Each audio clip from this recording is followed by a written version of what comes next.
Hi, everyone. Welcome to another episode of Power Talk. I'm your host, Reisha Baker. Thank you so much for tuning in, everyone. I'm really excited about this show because I have a very special guest. Dun, Jack Canfield. I don't need to do a formal introduction for Jack Canfield because his name itself already precedes him. And I'm really excited because I had the chance to talk to him about business success. Because, as many of you know, he is the originator of the Chicken Soup for the Soul series.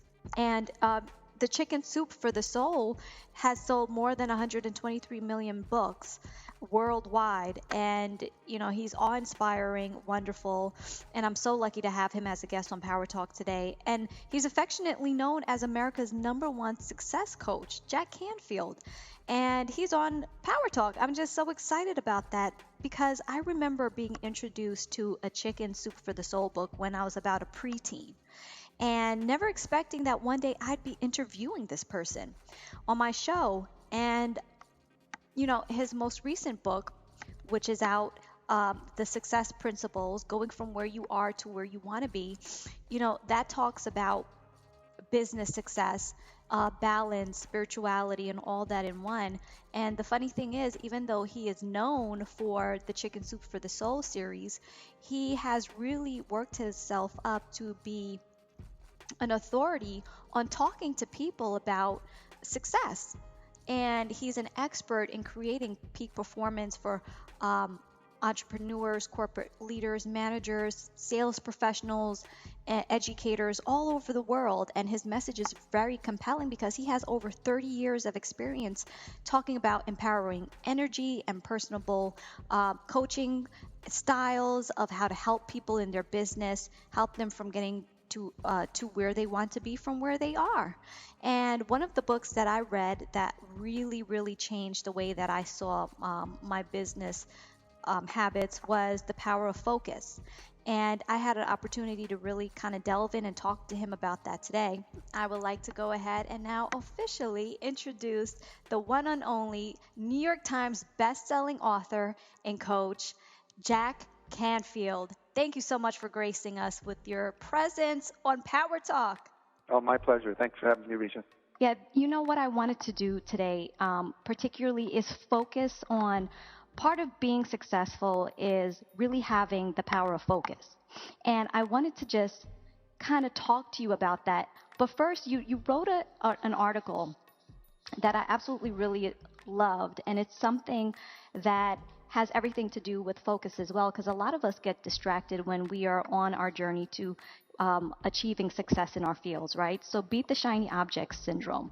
And you give us 5 techniques in evaluating new opportunities. And one of them, I just have to ask you to describe to the listeners. You talk about muscle testing, which is something I've never even known was possible. I didn't know that we could talk to our bodies and ask our bodies questions in order to get the answer we need. No, it's true. In fact, I just finished writing a chapter in a book about that about a week ago. What's true is that we have access to our intuition through our body. We've all had the experience of, something is proposed to us and we get chills, or we get goosebumps, we get excited. So our body is responding.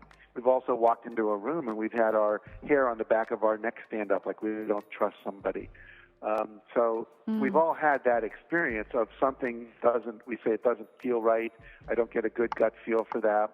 So the question is, how do we purposely access our intuition through our body? And there are a number of ways you can do that. One is muscle testing. And you can have someone literally muscle test you. You put your arm out to the side and you have them test your strength. How much strength does it take for them to push your arm down?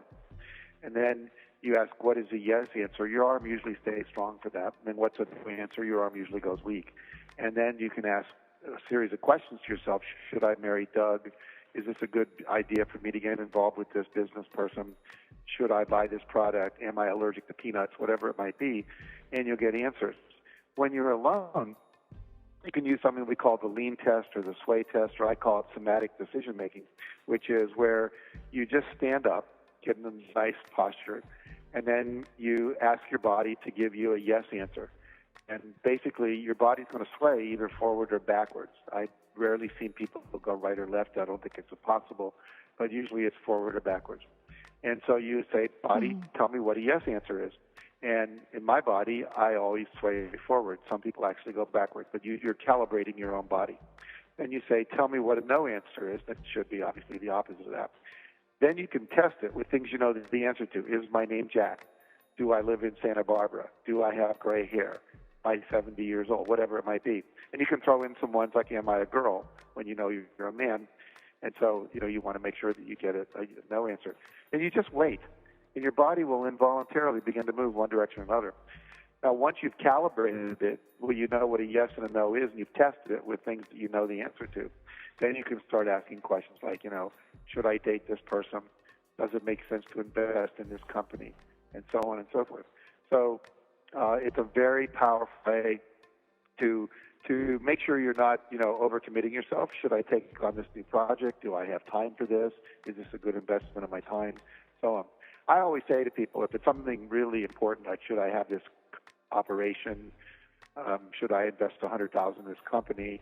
You want to look at as many sources of information as possible with that, because those decisions have huge consequences if you don't make the right ones. But basically, for me, ever since I learned this technique about 15 years ago, I use it for everything now, including should I order this food on the menu? Is it good for me to eat this way? Yeah. Yeah, I thought that was a pretty incredible technique. And, it's so strange that, I guess nothing is strange, right? Nothing is really a coincidence. But as of lately, in the past couple months, and this is why it was so important for me to talk to you about this topic, is because it's just, there's so many conversations coming up with different people about being focused. And, just like in your article, how we get distracted when new opportunities come up. And when you talked about muscle testing, I just thought that was a really great way and a technique to hone in on our intuition, that gut feeling, which is our navigation system, so to speak. Sure. And I don't think people rely on it enough. So thank you so much for that technique. That's great. I wanted to ask you, for those who have been having trouble harnessing the power of focus, often say that is because they're uncertain of their purpose. And I know a lot of entrepreneurs have doubt, especially after struggling to accelerate their business. What do you have to say about finding purpose? Well, I think purpose is important. I always say the quote, you don't want to get to the top of the ladder and realize the ladder was leaning against the wrong wall. And so a lot of people will pursue goals that are not aligned with their purpose, and they think they're going to fulfill them, and they don't. I'll give you an example. There's a friend of mine by the name of Kenneth Baring, who is worth $600 million. And at one point, I heard him talk. That's how we became friends at a conference where we were both getting an award. And he said his life had gone through 4 stages. The first stage was stuff. He thought if he had all the right stuff, he'd be happy. And as a business owner and a very successful entrepreneur, real estate developer, and so forth, he'd made a lot of money. He bought all the right things. He had the boat, the car, the plane. He had, a beautiful mansion with a viewing room, like the movie studio in the home kind of thing. He had everything you could possibly want, and he wasn't happy. And so he figured the next stage of his life he called better stuff. So he bought a bigger car, a bigger boat, a bigger plane, and all that, bigger mansion. Still wasn't happy. The third stage of his life he called different stuff, and that's when he, with a couple of friends, bought the Seattle Seahawks football team, professional football team. And he thought if he could sit in the owner's box and be interviewed on TV and go into the dressing room with the players and be down on the sidelines in the middle of the action, he'd be happy. And he wasn't. And what happened was the 4th stage of his life, which he called purpose, occurred when he was called by a friend who said, I'm going to Bosnia-Herzegovina, and I'm going to take some wheelchairs to kids over there who've lost their legs during, landmines during the war and so forth. Would you like to come with me? He said, sure. So he goes over on the plane. They're distributing 40 wheelchairs to these kids at the airport. And one of the kids, when he picks him up, puts him in a wheelchair, won't let go of his leg. And he turns around and through tears and an interpreter, the little boy said, please don't leave yet. I want to memorize your face. So when we meet again in heaven, I can thank you one more time. And he said, in that Wow. moment, I discovered my true purpose. It was the first time in my life I experienced pure joy. He came back to America and he started the Ken Behring Wheelchair Foundation. He's given away over 40,000 wheelchairs all around the world. And now he's building wells in Africa as well, because when he was there, he realized the kids needed water as well as wheelchairs. So not everyone has to find a big purpose like that where you're doing some major philanthropic work in the world. But the underlying importance of that story is he found something that brought him joy. So the joy is your internal guidance system. It's like having a GPS in your car. When you are experiencing joy, then you know you're on purpose. So when I do interviews like this with you, I'm feeling joy. I like doing this.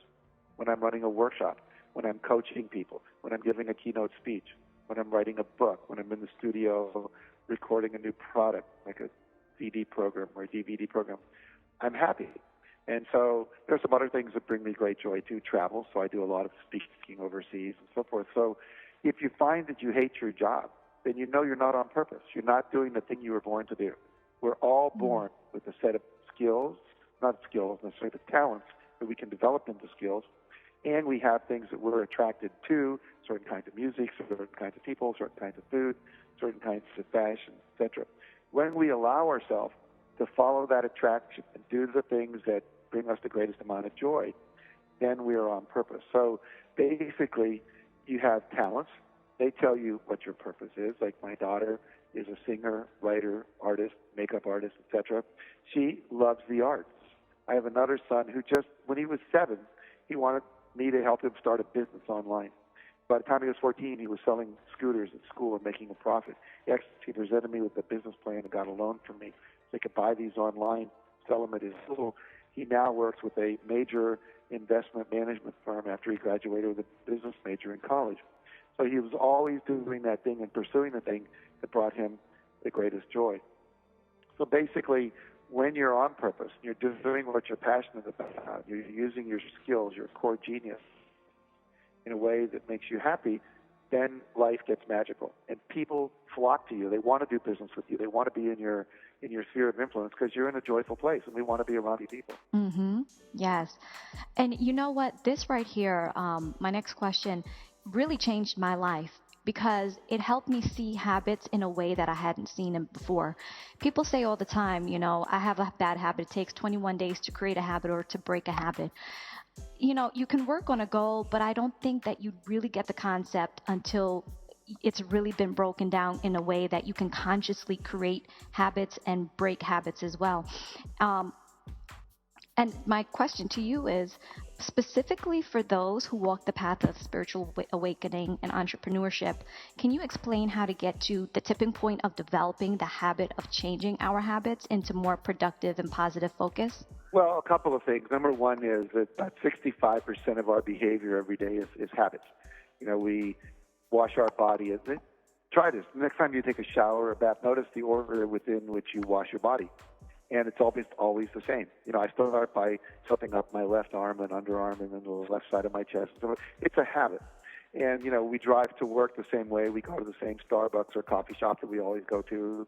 We tend to wear, 20% of our clothes 80% of the time, and on and on. And so habits are useful because we don't have to think about it when we're doing it. It allows us to think about higher order things. We've all had the experience of driving to work, and all of a sudden we get there and we realize we were in a trance. We weren't even thinking. It's like, how did I get here and not kill myself?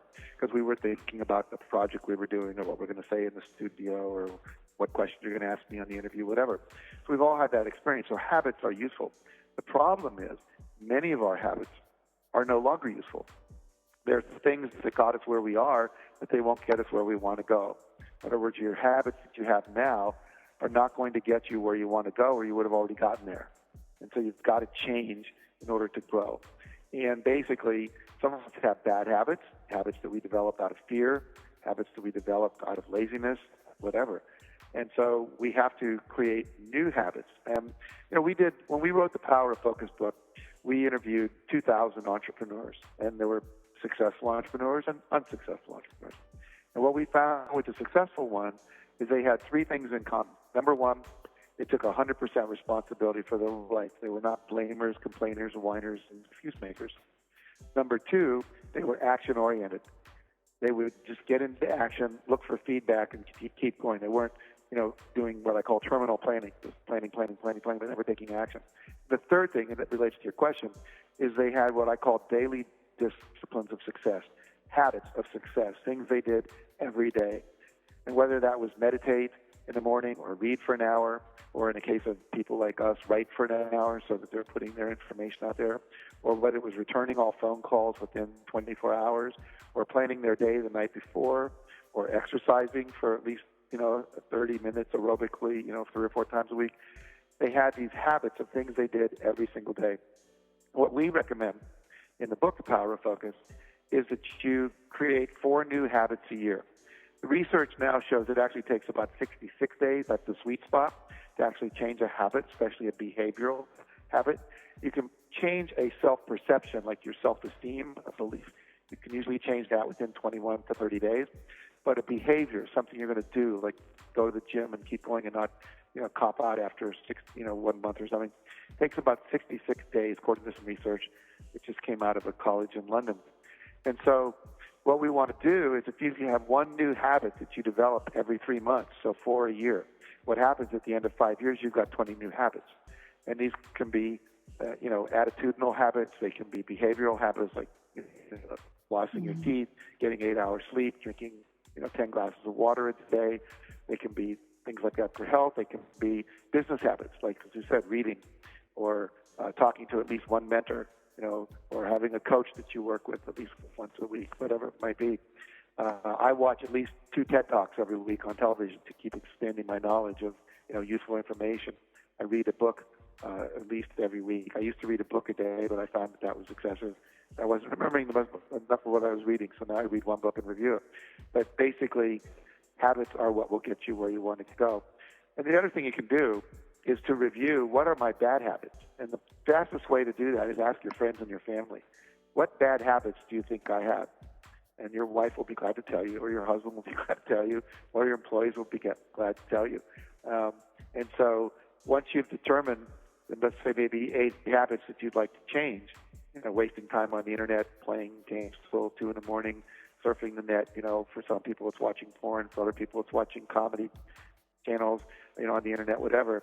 But whatever it might be, fast food that you're eating instead of having healthy meals, eating at irregular times, not making reservations, always doing everything at the last minute, not deleting old emails, not paying your bills on time, not saving 10% of your income for investments. Whatever it is, pick 4 and then focus on those this year, and then pick 4 more. And at the end of 20 years, you'll have created 80 new habits. You'll be so amazing. People won't believe you're a human being. Yes. And it's such a feeling of accomplishment if you're actually able to take a bad habit and turn it into a positive one. I've done it, and it's the feeling of accomplishment is indescribable. Yes, it's a great feeling of self-esteem and self-confidence, self-empowerment. Yes, yes, I'm making headway. My husband, he is big on football. He absolutely loves the sport, and so I've become a fan of football as well. So about a year ago, we were watching, Coach Bill Parcells' Hall of Fame speech, and he said something that really stuck with me, and it made me look at it in a different light. He said, "I think it's impossible to motivate someone who is not a self-starter already in his own regard." What do you think about that statement? I think it's true. I think that you can basically wake people up. I mean, if I didn't believe that, I wouldn't do workshops. But again, people who come to workshops tend to be a little more motivated than the people who don't. But I've gone into corporations and school systems and nonprofit organizations and been able to inspire people to actually become more self-motivated. So it is possible to do. But if you're a coach of a professional football team or a college team or even a high school team, much easier to work with someone who is, as you say, a self-starter, someone who's already motivated. And then a great coach, is someone that can see what motivates each individual on the team, because not everyone is motivated by the same thing. Some people are motivated by fame and fortune. Some people are motivated by excellent work. Some people are motivated by impressing their girlfriend. Other people are motivated by, wanting to overcome some obstacle in their life and prove they can do it. So once you know that, it's easy to motivate a team.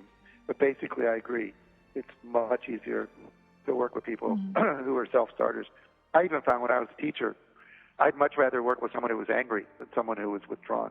Much easier to redirect that anger than it was to pull somebody out of their depression. Yeah. And I thought about that too. And I said, it makes a lot of sense because when you want to be successful, whether it's in life or in your business or spiritually, that drive has to be there. That hunger has to be there first. Right. And I think what happens for a lot of people, we as children, everybody's pretty much driven to want to grow and succeed. We all want to learn to walk.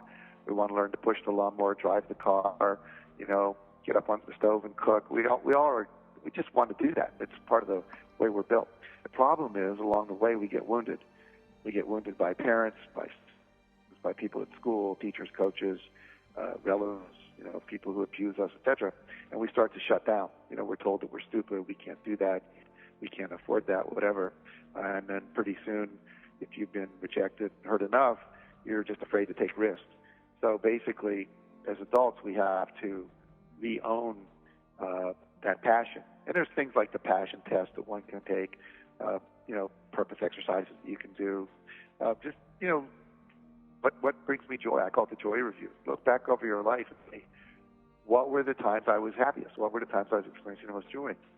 I was on a TV show up in Canada a couple of years ago, kind of like the Oprah Winfrey show.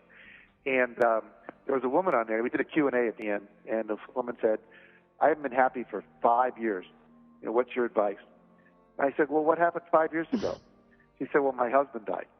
And I said, well, you probably think you're not happy because you've been grieving. I have a different take on it. I bet there were things you were doing 5 years ago that when your husband died, you started doing, and you haven't been doing them since. And she said, you're right. I said, well, what are those things? She said, I used to garden. I used to play the piano. I used to paint. And I used to write. I said, well, do me a favor. For the next month, every day, I want you to do at least 2 of those things. Garden, write, paint, play the piano. Do the things that used to bring you the greatest joy. 1 month later, she sent me an email. She said, I can't tell you how happy I am now. And the only reason she was happy is she was doing things that made her happy. So if you can go back over your life and things where you were happiest. Another example I put in my book, The Success Principles, which is subtitled How to Get from Where You Are to Where You Want to Be. And in that book, I interviewed a woman who was she was a leadership consultant. And she was 26, and she was working at the Pentagon teaching leadership. And she had loved animals as a child. All her friends said you should be a veterinarian. And so she decided to be a veterinarian. She goes to Ohio State University, and she starts taking all the classes you have to be a veterinarian. Anatomy, physiology, biochemistry, chemistry. She was miserable. And she loved animals, but she didn't love science, she was finding out. And so she sat one day in her dorm room while it was raining and just really spent an hour and a half reviewing her life going, when was I happiest? And she said, well, whenever I was in a leadership position, when I was on the school council, when I was student body president, when I was a leadership position in the Girl Scouts, when I hosted leadership conferences here at the university where I was a guide for when they would bring all the high school leaders together for a conference at Ohio State. And so she said, I want to get a degree in leadership. She goes to Ohio State University, says, I want to get a degree in leadership. He said, we don't have such a degree. Isn't that amazing when you think about it? One of the most important. You can't even get a degree in it. So she said, well, can I create an independent study where I would learn the things I need to be a leader? And they said, yes. So she took writing, she took speech making, she took government courses, etc. And she got really good at leadership, took some courses off campus as well. And at the age of 26, was working in the Pentagon teaching colonels and majors leadership skills. And she was happy. She went on to become Miss Virginia and then started the Leadership Foundation where she goes around working with young girls in high schools, teaching them leadership skills so we can create women leaders of the future. But all because she sat and said, when was I happiest? Wow. That's a powerful question to ask yourself. It is a powerful question. Yeah. I have some questions here that I wanted to ask you, but I wanted to get more, because I'm looking at the time, and I want to get more, a little bit more personal, just to get to know you a little bit more. Sure. Jack, what makes your heart sing? Well, I think learning and growing and teaching what I've learned to other people is what makes my heart sing. I'm in a workshop and I'm learning about myself, or I'm meditating in a retreat, or if I'm, being coached by somebody, or even when I'm in therapy, which I was many years ago, I learn so much about me. It's fascinating, and I love doing that. And then I love teaching what I learned to other people. So I take a lot of workshops, and as I mentioned, I go online, I read a lot, I watch seminars online and so forth. So that makes my heart sing. And then being with my new grandchild, I have one grandchild. I have 4 kids who have been waiting. And finally, my 40-year-old decided to have a kid.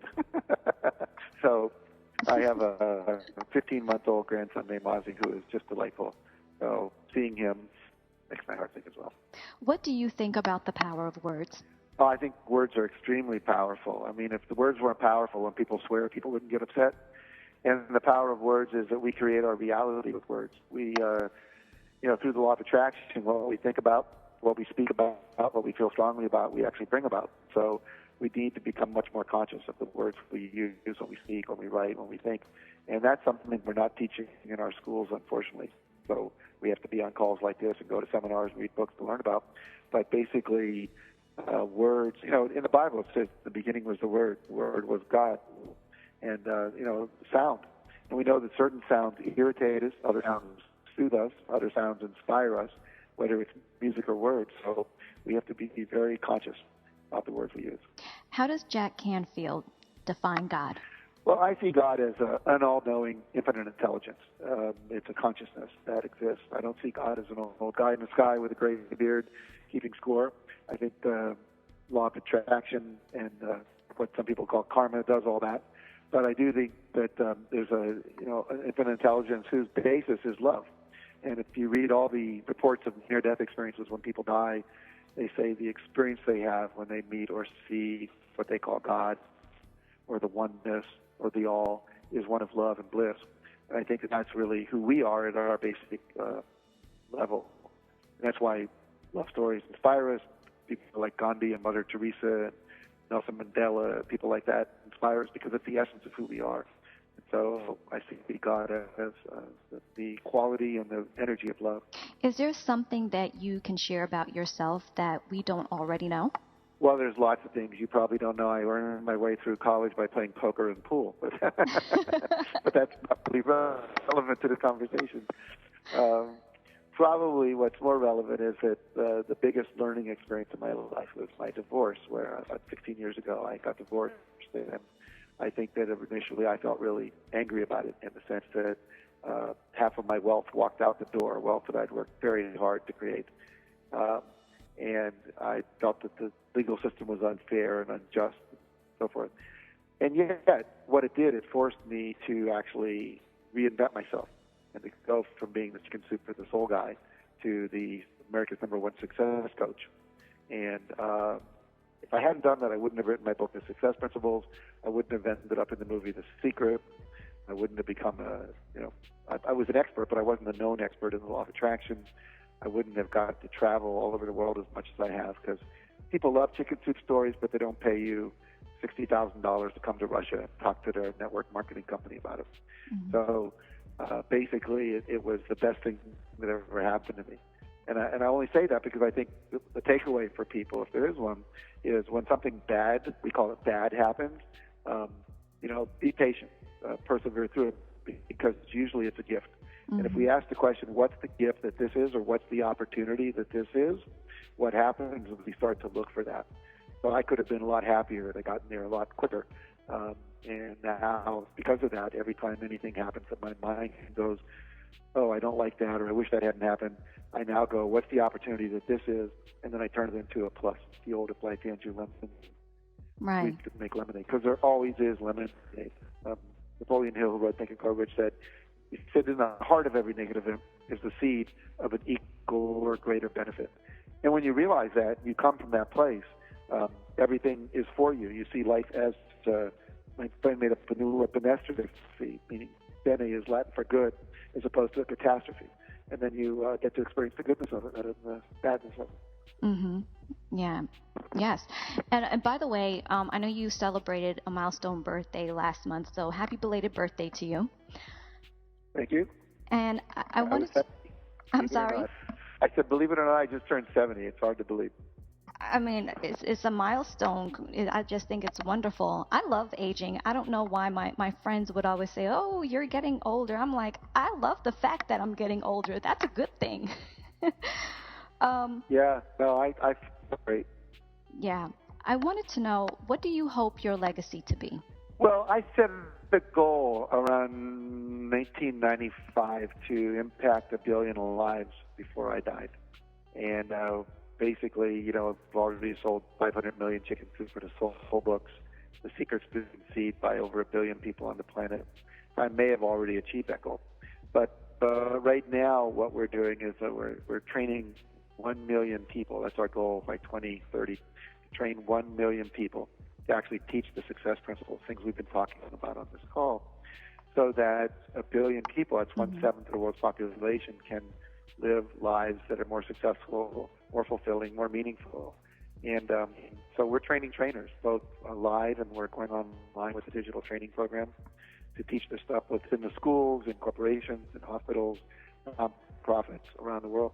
So that's really my goal, is to leave 1 million people that are living these principles and teaching them to others. Okay. Well, Jack, thank you so much for your time. You're a beacon of light in the world. You are blessing and inspiring so many. And thank you so much for taking the time to be on Power Talk. Well, Reisha, it's my pleasure. Thank you for having me.